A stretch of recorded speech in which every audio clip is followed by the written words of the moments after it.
ನೀವ್ಯಾಕೆ ಮಾಡ್ತಿದ್ದೀರಿ? ನಾನು ಮಾಡ್ತೀನಿ ಬಿಡಿ, ನೀವು ಆರಾಮಾಗಿ ಕೂತ್ಕೊಳ್ಳಿ.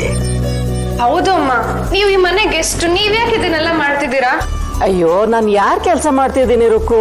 ನನ್ನ ಮನೆ ಸೊಸೆಯಾಗಿ ಬರೋ ಮುದ್ದು ಕಲ್ಯಾಣಿ ಕೆಲಸ ತಾನೆ. ಇರ್ಲಿ ಬಿಡು.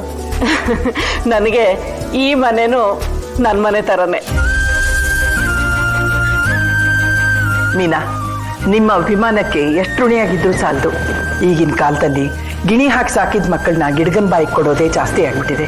ಆದ್ರೆ ನನ್ನ ಮಗಳು ನಿಮ್ಮನೆ ಸೇರಿದ್ರೆ ಆತಂಕಕ್ಕಿಂತ ಆನಂದನೇ ಜಾಸ್ತಿ ಇರ್ತದೆ. ಇವಾಗ ಆನಂದ. ನಮ್ಮ ಅಕ್ಕನ್ ಕಟ್ಕೊಂಡ್ಮೇಲೆ ನಿಮ್ ಮಗ ಗೋವಿಂದ.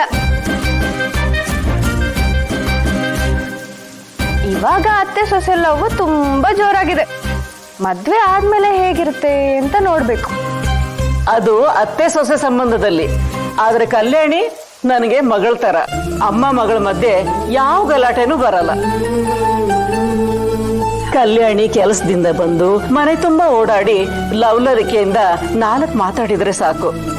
ಪ್ರೀತಿಯಿಂದ ಅಡಿಗೆ ಮಾಡಿ ನಮ್ ಜೊತೆಗೆ ಕೂತು ಊಟನೂ ಮಾಡಿ ರಾತ್ರಿ ಗಂಡನ ತೋಳಲ್ಲಿ ನಿಶ್ಚಿಂತೆಯಿಂದ ಮಲಗಿದ್ರೆ ನನಗಷ್ಟೇ ಸಾಕು. ಇದನ್ನೇ ನೋಡ್ಕೊಂಡು ನಾನ್ ನನ್ನ ಜೀವಮಾನ ತೇದ್ಬಿಡ್ತೀನಿ. ಅಮ್ಮ, ಅವಳ ಅಡ್ಗೆ ಮನೆಗೆ ಹೋದ್ರೆ ನಿಮ್ ಕೆಲ್ಸ ಕಡಿಮೆ ಆಗಲ್ಲ, ಇನ್ನೂ ಜಾಸ್ತಿ ಆಗುತ್ತೆ. ಪರವಾಗಿಲ್ಲ ಬಿಡುದಕ್ಕೂ, ನಾನು ಅವಳಿಗೆ ಅಸಿಸ್ಟೆಂಟ್ ಆಗಿರ್ತೀನಿ. ಓಹೋ, ಇದ್ಯಾಕೋ ಮೈತ್ರಿ ಸರ್ಕಾರ ತರ ಕಾಣಿಸ್ತಿದೆ. ನಾವಂತೂ ಇಂಡಿಪೆಂಡೆಂಟ್ ಕ್ಯಾಂಡಿಡೇಟ್ ಅಪ್ಪ.